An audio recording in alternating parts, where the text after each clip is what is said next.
Hi అండి, welcome back to my channel. ఈరోజు అయితే నేను సమ్మర్ స్పెషల్గా షర్బత్ అయితే చూపిస్తున్నానండి. పుచ్చకాయతో షర్బత్ అయితే చేస్తున్నాను. పిల్లలు ఈ సమ్మర్కి ఒక పూట బళ్ళతో ఇంట్లోనే ఉంటారు కదండి. వాళ్ళు ఐస్ క్రీమ్లు జ్యూస్లు అడుగుతూ ఉంటారు కదా. వాళ్ళ కోసం బయట కొనియకుండా హెల్తీగా ఇంట్లోనే చేసే విధంగా చూపిస్తున్నాను. తప్పకుండా వీడియోని ఎక్కడ స్కిప్ చేయకుండా చూసి మీకు కానీ నచ్చినట్టయితే ఒక లైక్ చేయండి, సరేనండి. నేనైతే పుచ్చకాయ ఒక సగ భాగం తీసుకున్నానండి. తీసుకొని మనం సన్నగా కట్ చేసుకోవాలండి. పీసులు వీలైనంత సన్నగా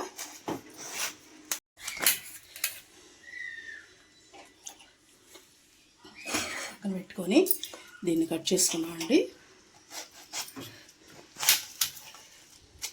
పిల్లలు బయట అడిగి మనం కొనిలేక బయట చాలా అన్హెల్దీ కదండి. మనం ఇంట్లో చేసుకుంటే హెల్దీ కాబట్టి ఇలాగ మనకి సన్న సన్న ముక్కలుగా కట్ చేసుకోవాలండి. ఇలాగ మనకి వీలైనంత సన్నగా కట్ చేసుకోండి. ఇలా కట్ చేసేసామంటే మనకి ఇవి సన్నగానే వచ్చేస్తాయండి. చూసారు కదా ఎలా ఉన్నాయి, సన్నగా ఇలాగ కట్ చేసుకోవాలండి. అన్నీ చూపిస్తాను నేను, అన్నీ కట్ చేసేసి మీకు. చూడండి, చిన్న చిన్న పీసులు కట్ చేసుకున్నానండి నేను. ఇప్పుడు ఇవన్నీ పక్కన పెట్టేసుకున్నాం. ఒక డీస్ అయితే తీసుకున్నానండి. డీస్ తీసుకొని ముందుగా దీంట్లో పాలైతే కాచి చల్లార్చి ఫ్రిడ్జ్లో పెట్టుకున్న పాలండి ఇవైతే పోస్తున్నాను. ఒక 1 లీటర్ పాలు ఉంటాయండి. పాలు పోసేసినాక మనం చక్కెర వేసుకుందామండి. దీనికి సరిపడా చక్కెర 1 స్పూను, 2 స్పూన్లు వేసుకొని బాగా కలుపుకోవాలండి చక్కెర కరిగేంత వరకు.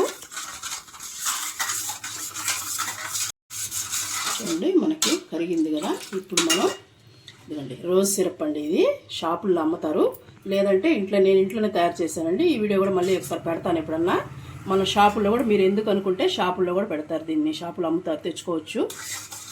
దీన్ని ఒక 3 స్పూన్లు వేసుకున్నానండి. 3 స్పూన్లు వేసుకొని దీంట్లో ఆల్రెడీ కొద్దిగా చక్కెర ఉంటుందండి, అందుకని చక్కెర చూసి వేసుకోండి. నేను వేసినట్టు ఒకసారి బాగా కలిపేసుకోవాలండి. ఇది నేనే తయారు చేశానండి ఇంట్లో. మంచి స్మెల్ భలే ఉంటుంది. అందుకని నేను ఎప్పుడు వీడియోలు చేసుకుంటాను కదా, నేను చేసి పెట్టుకున్న. షాప్లో అయితే కొనలేదండి. ఈసారి చేసేటప్పుడు మీకు వీడియో పెడతాను. ఇది ఒకసారి కలిపేసాం కదా. ఇప్పుడు సబ్జా గింజలు వేసుకుందామండి. సబ్జా గింజలు ఒక 2 స్పూన్లు నానబెట్టి పెట్టుకున్నానండి నేను ఒక 10 నిమిషాల ముందు.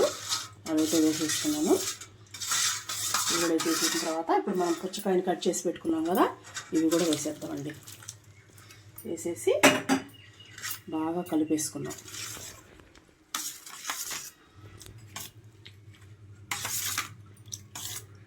చూడండి ఎంత బాగుందో షర్బత్, పుచ్చకాయ షర్బత్.